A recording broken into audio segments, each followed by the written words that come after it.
You're listening to Turning 75 when yesterday I was 16. This is the place where you can integrate old school with modern technology with ease, or so they say. We all like to be a part of society. We all want to keep up with the cultural changes and with everyday issues. We want to be involved. We want to stay connected. So we all want to what? Keep up with the Joneses, as they used to say. Hey, it's Bonnie. Today we're going to sit on the porch because it's a very cliche topic we're going to talk about. Everyone likes to talk about the good old days. Remember life back in the good old days. And remember when you were young and the older people talked about the good old days, about how they had to walk 10 miles to school through snow and slush and ice. And we all said, yeah, yeah, yeah, get over it, move on. Now, however, we'd like to talk about the good old days ourselves because it's gotten so much easier to think about how things used to do than try to constantly adapt to the new technology and changes that happen daily in our lives. Turning on the computer, for me, it's always exciting because I never know what to expect. Things change, pages change, what I have to do changes. It's a daily challenge to keep up just with the basics of turning on the computer. A couple of weeks ago, I was complaining to my daughter about my phone because that can get complicated too. I told her that it was almost like the phone was trying to be my friend because it offers me all these options that'll make my life easier when all I want to do is turn the phone on so I can make a phone call and then turn the phone off. I feel like the phone does not need to know my likes or how I spend my time or anything personal about me because all I want to do is make a phone call. And I don't really do much more than that. Every now and then I'll look at some news channels or something, but that's basic my use for the telephone. And my daughter's response? She said, Mom, maybe you should just get a flip phone, which I would love to do, except for the fact that I need the MapQuest to get around from place to place. Because who wants to think about what turn when and all that other nonsense? So I keep hating my cell phone. And just like sometimes I hate my cell phone, I was totally determined to hate AI. And I mean, really advocate against it. I've been following the trend of AI and what's going to happen and sounding the alarm because I can see how it will eliminate so many jobs. Will take over our lives and it will become very intrusive, collecting information about every single thing we do. And the biggest issue I have is I used to work with all types of children and adults. And no matter what things say, like educational systems with no child left behind, thank goodness that's pretty much gone away now. Because once you work with adults and children, you realize that no two people are the same. And everyone has a different level of abilities and different abilities. And you have to put all that into the pot when you're thinking about things that you're doing that will affect every single person living. Remember when we were in school, we had different schools even for people with different abilities. Now every child is mainstreamed. And one time I was substitute teaching in a school and I had to be the observer, someone that watched a child that was could be a runner, could run out of the classroom and thing, and make sure that this child was staying on track. I love working in special ed when I do substitute teachings because I see the most marvelous, wonderful children who are trying their best with their abilities. And I see some of the smartest kids I've ever seen. They just have a different way of expressing that intelligence they have. And I was talking to the teacher and saying, is this the best way we can do? Because the teachers are spending most of their time with the kids who are more what we call normal, which I don't think anyone is can be called normal today. Everyone is on the spectrum someplace. And she was said, well, we want to mainstream these children because they will learn how other children act and maybe they will be influenced by those other children. And so it helps them grow socially. I mean, I could understand what she was saying, but I'm still torn between the two ideas of mainstreaming the children or putting them in a place where they can have more concentrated focus on their abilities because they have many. It's just like when I was adult and I was working for a sheltered workshop. If you don't know what that is, it's a place where adults with different abilities can come, do little jobs, socialize, be someplace. And it's like they're going to work, just like we go to work. And the issue there, as usual, was that they said they wanted to mainstream those people with different abilities into corporations, regular corporations. And I said, okay, I can understand that. However, the more I worked there, the more I realized that these these are people who are just like us. They loved coming work to work. You would see guys hanging out, able-bodied guys hanging out on the corner, doing absolutely nothing. But yet, when I went to the workshop, I saw people of all ages that were upset if it was a snow day because what they wanted to do is come to work and be productive. I mean, it's just working in environments like that opens your eyes to so many things about how we treat everyone in our population. Well, since there was issues with shelter workshops, we were trying to, the company put it that way, was trying to mainstream these people with different abilities into a regular workforce, into some of these large companies. And there was success. They would go in and do basic entry level type jobs. But what I saw was at the shelter workshop, they all knew each other. They all were alike. They had girlfriends and boyfriends. They were learning independent living. One time I was walking down the hall and I saw two of the students there and they had like given each other a peck type of a kiss. And I said, I was just kidding with them and laughing because I treat everyone the same. And the young lady looked at me and said, "Oh, Miss Bonnie, you just jealous." And I was like, "Oh my goodness, I can't believe you said that to me." I just started laughing because it was true. So anyway, but at the organization they went to, the big company, they ate lunch alone. People would try and be nice and everything, but everyone has their group. It's just like when you join a company for the first time, you go to the cafeteria, you're probably going to eat your lunch alone. And I said, "Is this the best place?" Because in this sheltered workshop, everyone's friendly.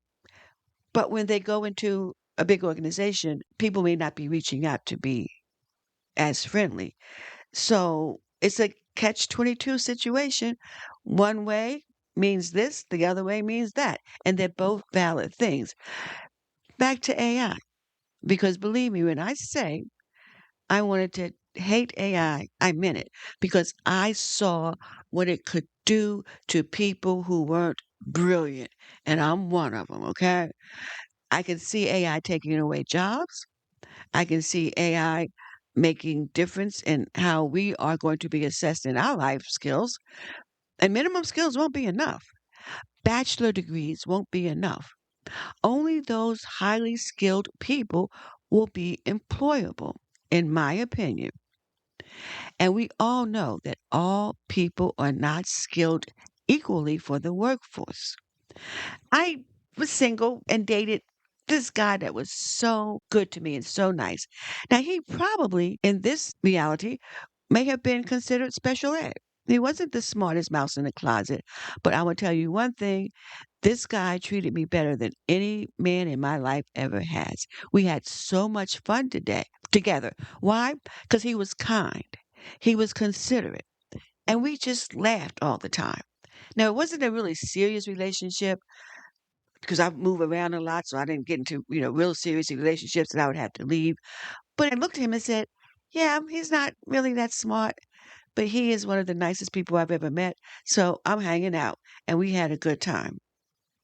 When I do a lot of research, when I look up trends in business, trends in social, and our cultural lives, keeping up with things that are going on a daily basis. And even when I'm buying something or I'm getting ready to, look at an organization because maybe they've offered me a temporary position and things. And I I research. I do a lot of research. First thing I do when I'm going to do research online, I'll look at the negative reviews because I know a lot of the positive reviews are not legitimate, but I want to see what people say wrong about the product or the organization. Because if the negatives are too great, then I won't even worry about the positives. Or I want to see how many 1, 2, and 3 stars there are compared to the 4 and 5 stars. So it could have a very high rating, but it could have more negative ratings than positive. So I do that. It takes time because I have to research every item independently until I started going to AI. I didn't actually go to it, it just came up under AI. I said, wow, look at this. Everything is summarized. I don't have to look at every single company because AI summarizes everything for me. It gives me an overview of what the issue is or what the product is. Then it will tell me the pros and the cons. And I can even dive deeper if I want about specific companies and the pros and cons. I was telling people this makes it so much easier for me. They said it's AI, and I said, yeah, it's AI. So maybe it does have its place in things. Now, my daughter is amazing at it. She's the one that did my photo on my podcast page. She's really good. She's studying it. She's learning a lot about it, and she knows how to go and research things through AI that gives you more information that you would ever want. My grandson, however, an engineering major, says it's too biased. He doesn't really care for it that much, but he's going to be dealing with it for the rest of his life. I told him, "Boy, you're majoring in engineering. What do you think your jobs are going to be?" I just also have found that if I'm looking at something, a new company, I can pretty much usually tell when their documents have been generated by AI. I was in marketing, sales, customer service, retired um, as a vice president, but I went up through the ranks. I would teach and train a lot of salespeople that when you're out talking to someone about your product, you're not selling the steak, you're selling the sizzle. You know what I mean? That sizzle that the steak makes when it's coming to you piping hot. I don't eat steak, so I'm just going by the trends that I see. And that's what you sell. Sales is emotional. Decisions are emotionals. So if a company is writing a brochure and giving me information about their company, they're missing the one important thing that I taught all the sales staff that you finally say after you listen to that person buying your product telling you what their needs are. You say, when you're presenting your product, you say, and what this means to you is that's the portion of the sale that sells what you are selling. What this means to you. There's a personal connection to the person buying the product. With AI, I don't see it very often. Now, my daughter, who is into this stuff really good, she says, Mom, they're just not putting the right statistics into their requests from AI because you do have to say, I want you to also tell me what this product or item will mean to the person buying it. And if you leave that out, then you won't get that. And a neophyte, someone that's very new to using AI, may not know that. It's so much that she has to learn and is learning. But we still want to keep up with the trends, don't we? And right now, everything is trending AI. It's all that they talk about in schools, in colleges, in businesses, and even our homes. So we have to get used to it. I remember when my grandson was a senior in high school and he was writing his essays, and I turned to him and my daughter, and I looked at him and I said, what have they taught you in the 12 years of school that is going to prepare you for the marketplace that you're going to be entering in 4 or 5 years? And he looked at me and said, nothing. AI is not taught in schools. They have smart boards and whiteboards and all those things. But in our school system, no one's teaching the children about what their life is going to be like with AI. And it's going to be there in every single home. You know, a child's first word now is no longer mommy or daddy, but is Alexis. I don't have that kind of stuff because there's too many people being able to spy on you through those things that can listen and you can talk to and they can give you an answer and turn your TV on, turn your lights on. No, thank you. I'm keeping it old school. So we need though to understand how to use it and when it should be used. Every internet site you go on now, they want you to upload information or take a screenshot and download and stuff. And I don't want to do that. I just don't want to do it. Could I learn it? My daughter and my grandson and other people have taught me several times. Well, no, they haven't taught me. They've shown me how to do it. But they have to show me over and over again because I truly just don't want to remember it. It takes effort. I don't want to send any stuff online. I wanted to join a gym and they said you had to send us your checking account and your oh shoot, now I can't think of the word. The other digits that you have to that's on your checking account, blah blah blah. Senior moment, people, but let's go through it. And I'm like, I'm not sending that to you. So many people want me to now give my when I'm shopping, they want my email or my phone number. And I say, I'm not giving that to you. I can buy this without giving you my email so you can send me a whole bunch of junk or my phone mail. You don't need it. I'm a private person. All you do is going to send me stuff that I don't want to get. It's the world we live in. What happened to customer service? Do you know that most companies do not have a customer service line anymore when you call those companies online? You talk to a robot. Phone numbers aren't even on their sites because they don't want to talk to you. I had a product that I really loved. It was those I'm not gonna say the name, but it would sort of hold your fat in around your waist and everything, and it gave you a smoother line in your clothes. And I had bought several things from them, and since I bought a lot of stuff, I guess they automatically signed me up in a premier customer. But with that premier customer came a $5 membership fee, and I kept looking at my things like that. I put on a credit card, pay it off right away, but I'll put it on a credit card. And so a credit card comes in with the statement. I'm saying, what is this? I haven't put anything on a credit card this month. And it was just $5. I said, well, maybe I paid too little or didn't look at it correctly. And eventually I realized that this company was taking $5 out of my checking account because they signed me up. Listen here. They signed me up. You don't hear me saying I signed up for it. They signed me up. So I texted them through this chat box thing and said, take it off. I didn't want it. I'm not paying it. And they said back through the chat box thing that they would, but they didn't. And the third month that came that they didn't, I finally called the credit card company and said, no, stop this payment. I'm not paying it. I have asked them several times to stop taking the payment. They said they'd do it and they wouldn't. And when I looked them up online and looked at the reviews, I saw that was a problem other people were having too. So the credit card company said, we'll handle this. They handle it. They even got some of the other reimbursement, other months reimbursed back to me. What is the final outcome? I'll never shop there again. And I like their products, but I will not shop there again because that's what they do.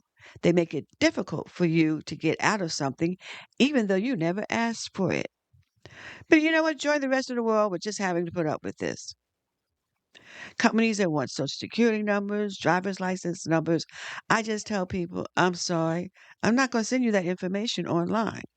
There was one company that wanted me to be a substitute teacher for preschool. And I said, okay, filled out the application. They said, well, now you have to send us your um, social security number, driver's license number, and something else. And I said, I'm sorry, I don't send that stuff out online. And if that means that you can't hire me, so be it. Thanks for the invitation. And I just left it at that because I'm not giving it to you. You don't need to know it. I'm not driving kids around. I'm driving to work and from work, but that's on my personal time. So why you need my driver's license number? What is that to you? So never heard from them again. Meanwhile, everyone still wants to feel part of society, and we still want to be out with cultural trends and behaviors in our daily life. We want to belong, and that's a good thing. I like to speak the language and the lingo. My grandson would say, "Oh, that sounds sus to me." And I didn't have to ask, what does that mean? I figured out that means suspect. And it did. Or we're going to have a collab. And I had to say, what's a collab? A collaboration. So we want to know every now and then I look, what are the slang words that kids are using nowadays? Just to keep up with things. I don't use slang and I'm not going to, but I just want to feel a part of something. I still want to stay in my antiquated old school world, but I still want to feel like I know what Gen Alpha and Gen X and Gen blah, blah, blah are doing and how they're doing it too. So, yeah, I could learn how to screenshot something. I could learn how to upload and download documents. Look, it was a learning curve for me figuring out how to do this podcast, but I wanted to do it that bad that I did it. I'm still learning every day. I go on the web page. It looks to me like it's different, and I have to put this here and that there. I'm still learning it, and it'll take time. But people like my daughter and my friends say, "You can learn how to do this." And I say, "You know what? I could. But here's the deal. At my age, I'm trying to forget stuff." I use the nice words too because there's another word that I want to use, but I'm gonna keep it clean. I want to forget. There's so much junk in my brain. I just want to forget some things. So why should I want to learn a whole new way of doing things and navigating when in 3 months probably it's going to be antiquated and they're going to be doing it different? w- if I live long enough and things settle down, I might learn something new if it's going to stay the same. But right now, mm, I'll just stay old school, old Grammy, and that's just fine for me. Now, is that just me, or you feel that way too?